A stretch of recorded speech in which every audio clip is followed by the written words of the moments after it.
And when you look over at the photos, I have no recollection of any of them. Never met them. And we've gone over this more than once. They're just names and faces. And when you look at them,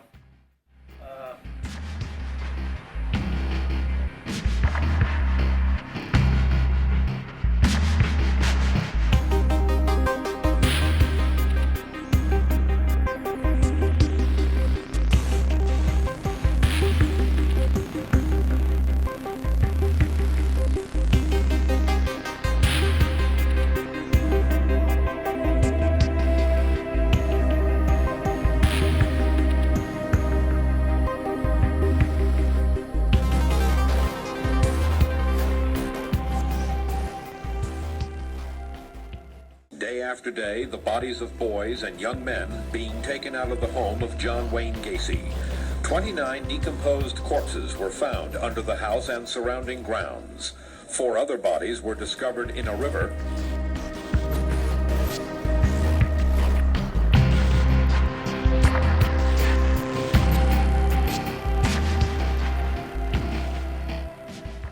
El payaso asesino de niños, el caso real de John Wayne Gacy.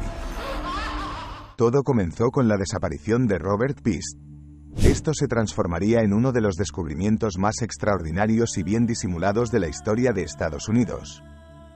Los ciudadanos cercanos a una residencia de la avenida West, en Summerdale 8213, Illinois, quedaron estupefactos ante tal acontecimiento. Pocos podían comprenderlo, ya que estos sucesos escapaban a toda lógica y comprensión.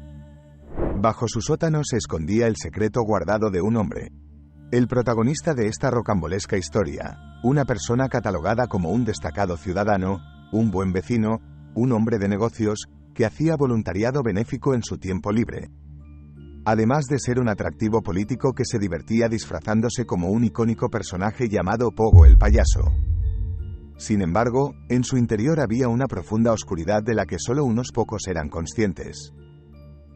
Biografía de John Wayne Gacy. El hombre de buena fachada e interior oscuro se hacía llamar John Gacy.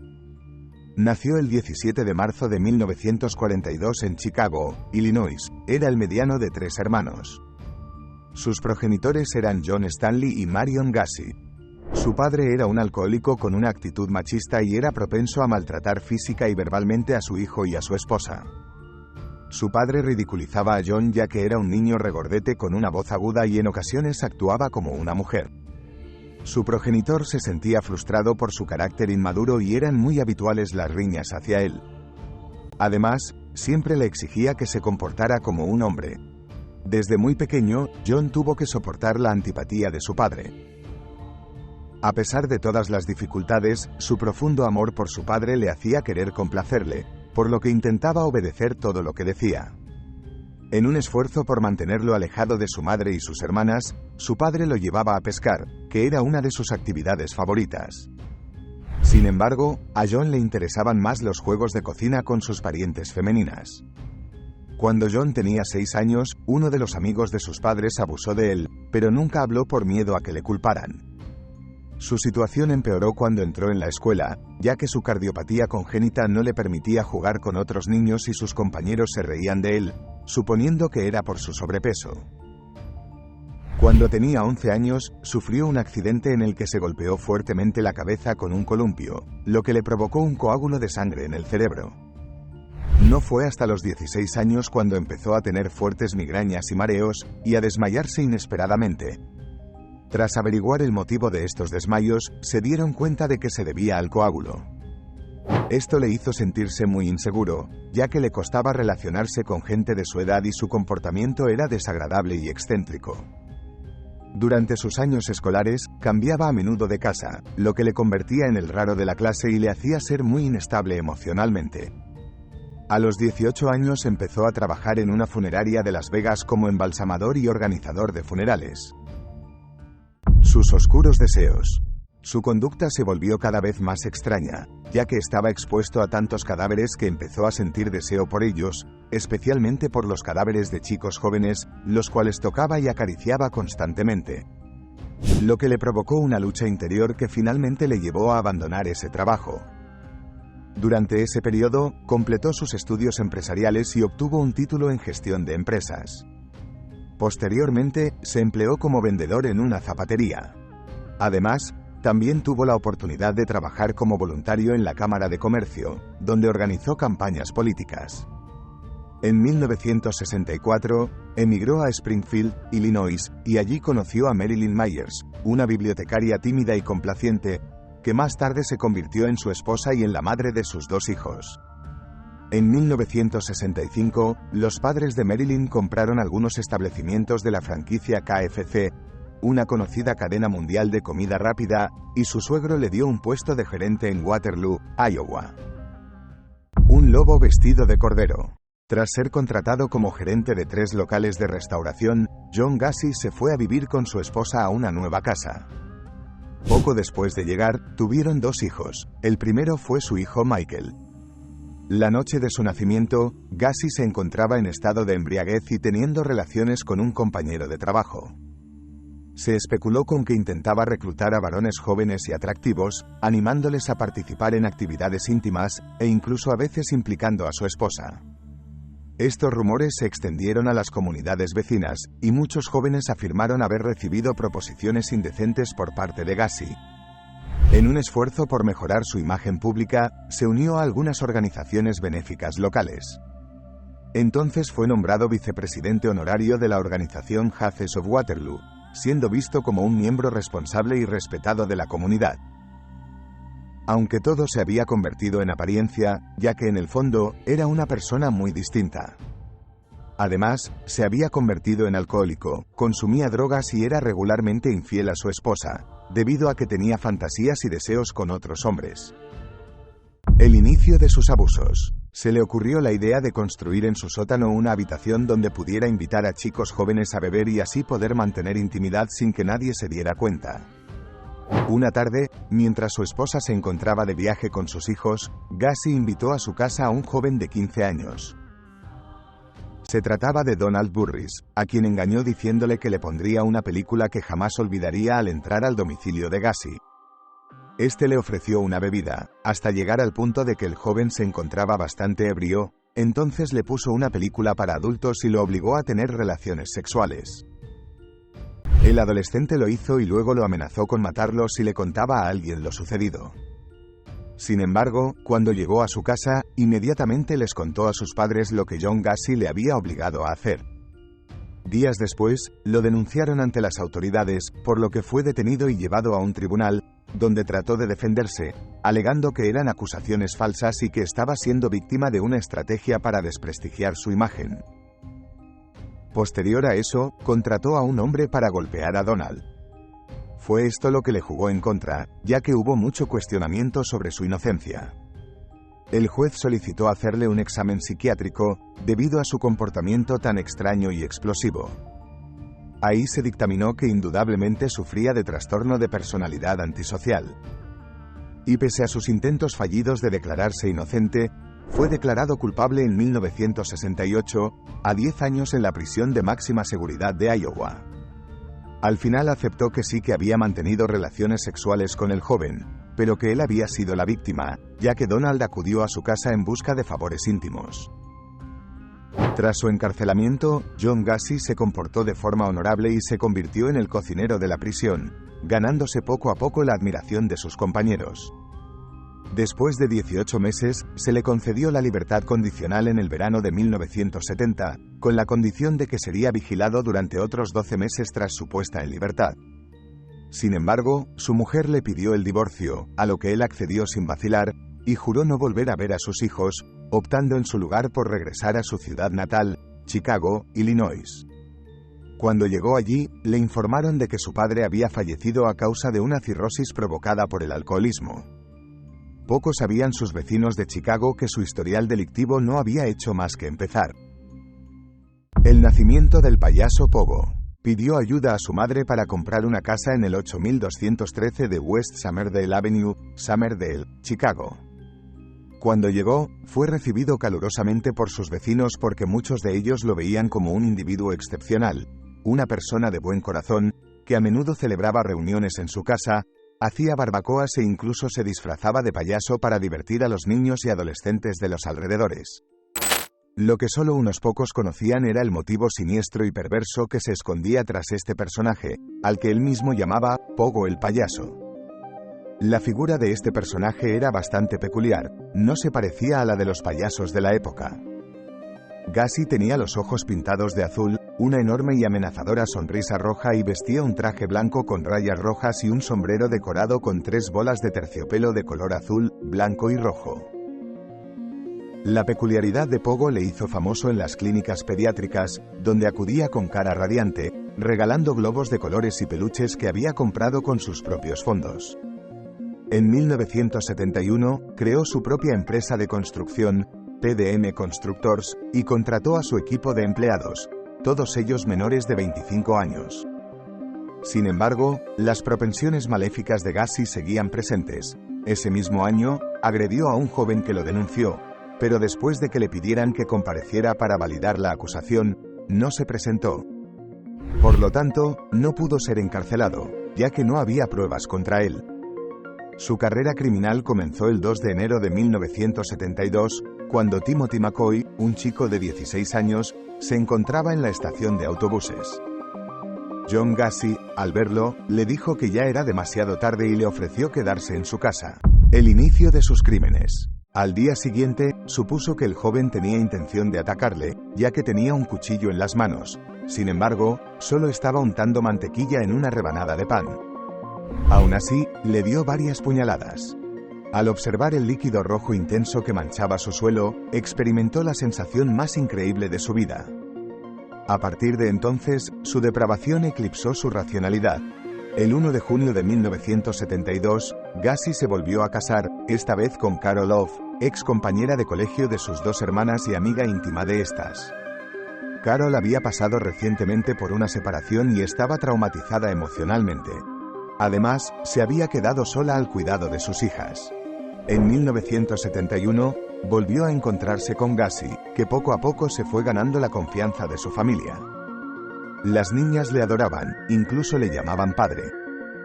A pesar de conocer el historial delictivo de John Gassi, incluida su estancia en prisión, y de que había admitido sentir la misma atracción por hombres y mujeres, Carol decidió aceptarlo debido a su excelente comportamiento y a su reputación de ciudadano respetuoso con la ley. En 1974, Gassi ya había cometido otro crimen, en el que admitió haber estrangulado a su víctima y ocultado después el cadáver en un armario. La descomposición del cadáver provocó posteriormente una mancha en la alfombra. El 31 de julio de 1975, John Butkovich, un empleado de Gassi de 18 años, desapareció.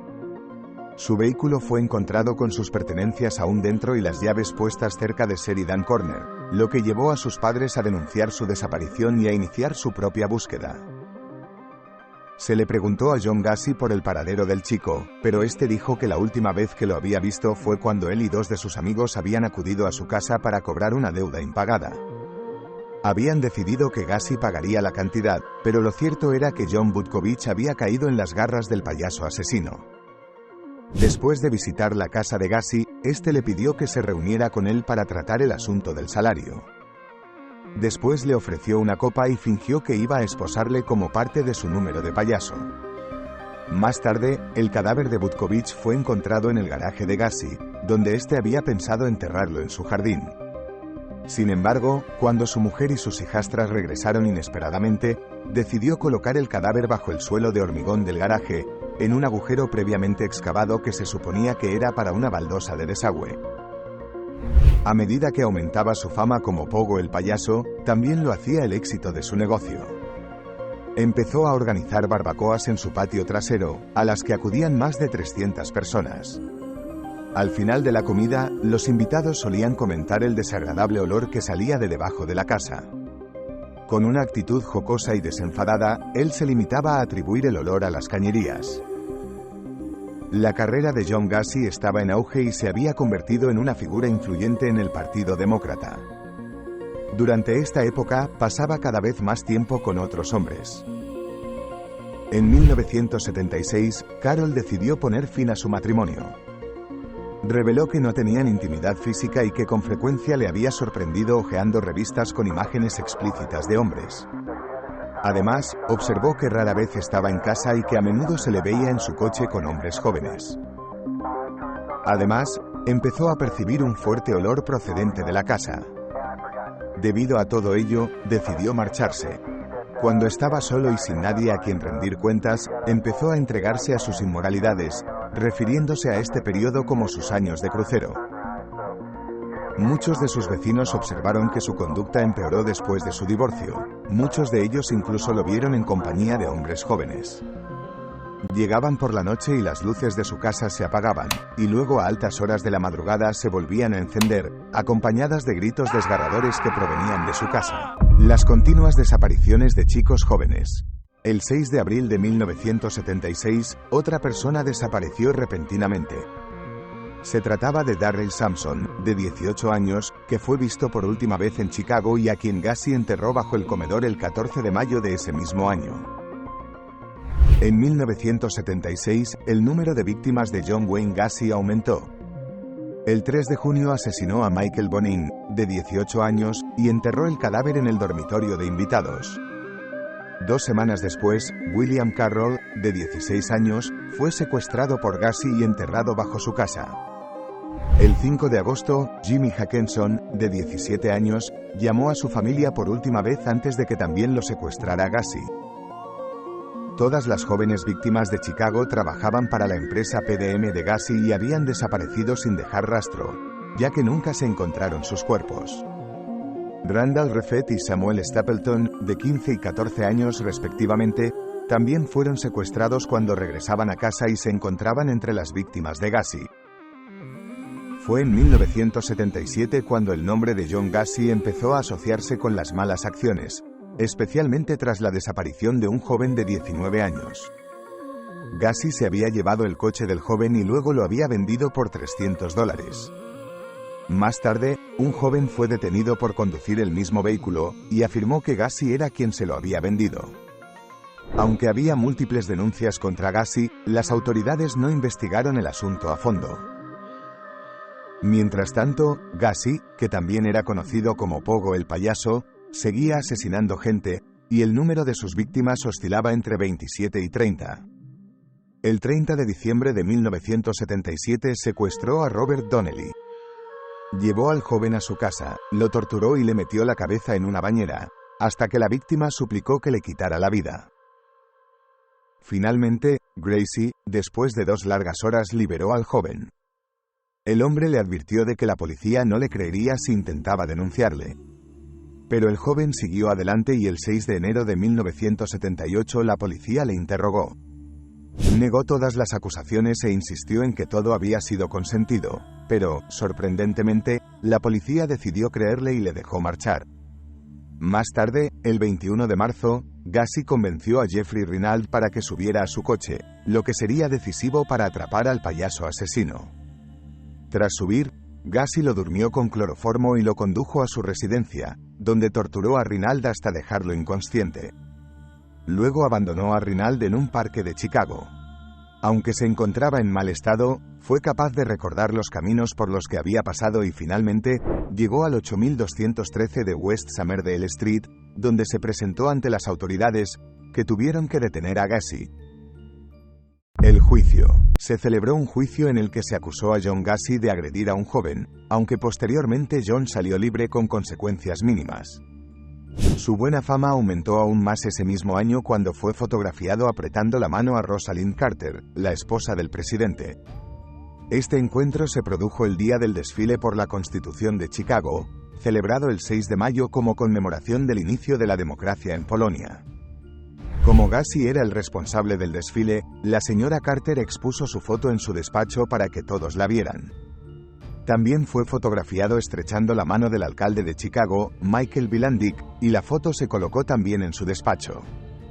Esto hizo que Gacy se sintiera prácticamente intocable, ya que su buen comportamiento le había permitido elaborar uno de los relatos más asombrosos y camuflados de toda la historia de Estados Unidos. Eran tantas las víctimas que no había espacio suficiente en su vivienda, por lo que creyó que debía aprovechar el desván para ocultarlas.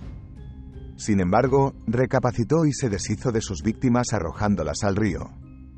En diciembre de 1978, un par de vecinos acudieron a él para pedirle que se ocupara del hedor que había comenzado a colarse por las ventanas del edificio. Él les dijo que se encargaría de limpiar él mismo las tuberías, ya que había observado un nido de ratas muertas. El famoso caso de Robert Pist. El último movimiento de John Gacy tuvo lugar el 11 de diciembre de 1978. Después de que acudiera a una droguería para hablar de hacer unas reformas en su casa. Un joven de 15 años llamado Robert Pist se enteró de que Gacy era un contratista que a menudo buscaba adolescentes para realizar ciertas tareas y que pagaba muy bien. Mientras conversaban, Gacy preguntó al chico si estaba interesado en trabajar en su empresa. Le dijo que le pagaría $5 por hora, que era casi el doble de lo que ganaba en la farmacia. Por lo tanto, el joven aceptó la oferta. La madre de Robert le estaba esperando fuera de la farmacia, ya que tenían previsto celebrar su cumpleaños al final de su turno. Robert le pidió que esperara un momento, ya que un contratista quería hablar con él sobre un trabajo, y se marchó con el contratista a las 21 horas. A continuación, Gacy lo condujo hasta su casa, donde lo mató. Cuando la madre del joven vio que este no volvió a casa, fue enseguida a denunciar a la policía. Sin embargo, nunca volvió a saber de él. Al ser preguntado, el propietario de la farmacia reveló que el contratista que había estado hablando con el chico se trataba de John Gacy. Cuando se introdujeron los datos en el ordenador, se descubrió su historial delictivo. La policía le visitó en su casa la noche siguiente, pero él negó la idea de haber contratado al chico, diciendo que solo estaba hablando de hacer las reformas en su vivienda. También afirmó que iría pronto a comisaría a prestar declaración, ya que no podría hacerlo en ese momento porque había fallecido un familiar suyo. A las 3:20 horas, Gacy llegó a la comisaría, embarrado y alegando que había tenido un accidente de automóvil. Seguía afirmando firmemente que no conocía a Robert y escribió todo lo que supuestamente había hecho ese día. Sin embargo, la policía no quedó completamente convencida tras conocer su pasado. La orden de registro. El 13 de diciembre, las fuerzas del orden obtuvieron una orden de registro de la residencia de Gacy, en la que se encontraron algunos objetos peculiares, como pistolas, placas de policía, películas explícitas, grilletes, agujas, ropa pequeña y algunos permisos de conducir, pero ningún indicio de Robert Pist. A medida que avanzaba la investigación, la policía vigilaba de cerca a Gacy. En consecuencia, surgió a recomponer el rompecabezas y comprendió que, sin duda, estaba encubriendo algo, ya que la inusitada cantidad de jóvenes que trabajaron para su organización había desaparecido. Así, cuando la policía llevó perros rastreadores a la casa de Gacy, estos pudieron detectar el aroma de Pist en el asiento del copiloto. Para el 18 de diciembre, las cosas empezaban a ponerse caóticas. Gacy se sintió increíblemente estresado y agotado, e incluso acudió a sus abogados para presentar una demanda contra la policía de Illinois, pidiéndoles que cesaran en su investigación. Al día siguiente, los investigadores reunieron las pruebas necesarias para una segunda orden de registro de la casa del posible culpable. Al mismo tiempo, los abogados de Gacy se prepararon para la acción legal contra la policía. Ese día, Gacy recibió en su casa a los agentes que le observaban mientras estaban hablando. Uno de los agentes observó que salía un olor putrefacto del conducto de la calefacción, lo que no era habitual en una vivienda. Por otra parte, los investigadores conversaron con todas las víctimas que habían sobrevivido. Uno de sus empleados confirmó que, hacía un tiempo, Gacy les había pedido que excavaran unas zanjas debajo de su casa, supuestamente porque quería instalar tuberías para el desagüe. El individuo señaló que el aroma de allí abajo era abrumador, tras lo cual Gacy pidió a otra persona que esparciera cal en la residencia. También se informó de que las zanjas tenían casi 1,80 m de largo por 60 centímetros de ancho, lo que era una pista importante. La noche del 20 de diciembre, Gacy no se encontraba en buen estado, debido a que estaba bajo los efectos del alcohol, por lo que se dirigió al despacho de sus abogados. Entonces vio la fotografía de Robert Pist en el periódico, momento en el que Gacy admitió haber arrojado a ese niño al río y haber terminado con la vida de al menos 30 personas. Entre la confusión y el estrés que tenía, mencionó muchas cosas que no tenían sentido, que al principio pensaron que eran una gran mentira. Luego se fue de ahí y condujo a la casa de un compañero contratista, a quien le confirmó lo dicho anteriormente, agregando que había sido una mala persona. A la mañana siguiente, apenas recordaba lo que había hecho. Los detectives de vigilancia dijeron que lo veían muy mal y que debido al estrés podía quitarse la vida. Por lo que se les ocurrió la idea de arrestarlo por posesión de sustancias ilícitas, para mantenerlo bajo custodia, mientras registraban por segunda vez su domicilio. A las 4:30 de la tarde del 21 de diciembre, el juez Marvin Peters concedió la solicitud de la orden de registro de la propiedad. Así que la policía se dirigió hasta ahí, con la esperanza de encontrar a Robert Pist. El descubrimiento de los cadáveres. Cuando entraron en la casa, encontraron el sótano lleno de agua, por lo que tuvieron que esperar a que se vaciara. Al cabo de unas horas, se había vaciado casi por completo. Uno de los técnicos, Daniel Genti, bajó al lugar que medía 8,5 metros de ancho por 11,6 metros de largo. Se arrastró por él y empezó a excavar. Descubrió carne podrida y encontró un hueso de brazo humano. Cuando alumbró con su linterna, encontró varios montículos de tierra que sobresalían del suelo. Después, otra persona bajó y empezó a cavar en otra dirección, descubriendo una rótula. Cuando le dijeron a Gassi lo que habían encontrado, le mencionó a la policía que quería aclarar la situación. Pero lo que había iniciado con la búsqueda de un joven se convertiría en una búsqueda de más de 29 jóvenes que estaban enterrados debajo de su casa. Al siguiente día, rindió su primera declaración, en donde se trató de justificar diciendo que ellos habían provocado todo, pues ellos mismos acudían voluntariamente a su casa, y también afirmó que Robert Pist no se encontraba enterrado, pues a él lo había arrojado al río desde un puente. Además, admitió que luego de quitarle la vida, la noche del 11 de diciembre durmió junto al cadáver. Una vez que tenían todo listo, le pidieron a John Gassi hiciera un diagrama para indicar dónde estaban los cuerpos. Aquel lugar era sombrío y escalofriante. El grupo de forenses tenía que recuperar los restos. Sacaron cráneos, costillas, brazos y fémures, y cuerpo tras cuerpo, salían de aquel sótano e inmediatamente eran puestos en sus respectivas bolsas. Un total de 29 cuerpos fueron recuperados de la propiedad de Gassi, muchos de los cuales fueron encontrados con objetos dentro de sus gargantas y en otras partes del cuerpo, como telas y frascos. Entre los cuerpos descubiertos había 8 que aún no habían sido identificados. Pasó un mes y la investigación no se detuvo. Posteriormente lo llevaron al río, donde arrojó a las demás víctimas, y fueron encontrados 4 más, entre ellas el cadáver de Robert Pist, encontrado el 9 de abril de 1979, que apareció en estado de putrefacción a la orilla del río. Gracie confesó haber matado a un total de 33 víctimas. El encarcelamiento de John Wayne Gacy. El 6 de febrero de 1980, Gacy fue juzgado por el asesinato de 33 niños y el intento de asesinato de otro hombre. Se declaró inocente, alegando que un demonio lo había poseído y que no estaba mentalmente sano, ya que otras 4 personalidades convivían con él dentro de su cabeza. 3 psiquiatras concluyeron que Gacy era un psicótico con personalidad límite y con múltiples personalidades. Los fiscales afirmaron que estaba completamente cuerdo, no solo porque creían que siempre tenía el control de sus actos, sino también porque creían que actuaba con premeditación, odio y ventaja. En los días siguientes declararon todos los testigos que habían sufrido a manos del famoso payaso asesino.